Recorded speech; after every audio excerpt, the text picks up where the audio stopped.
So I don't want to breathe any more life into that person that made a video about me yesterday, but I do think that there is a conversation to be had about what the Wisconsin's governor's primary tells us about Black voters, young voters, and progressive politics.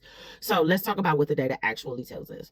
First, David Crowley clearly performed extremely well in Milwaukee County, particularly in many of the city's heavily Black communities. We can see that in the actual election results.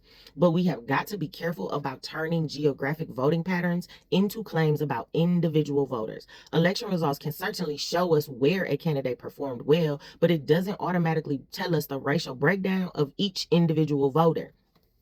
And here's where I think things get interesting. Crowley had a strong coalition of Black voters, but Francesca Hong had also built a remarkably strong coalition among young voters. Marquette's final pre-primary polling showed Hong was strongest among voters under 45, and particularly voters ages 18 to 29. Her support was younger. But after the election, we've got to ask a tough question. Did that support translate into enough votes to win statewide? And the answer is no. Francesca Hong ultimately received about 39.4% of the vote. David Crowley won with about 39.8% of the vote. That is a difference of just over 3,000 votes. That is an incredibly narrow margin.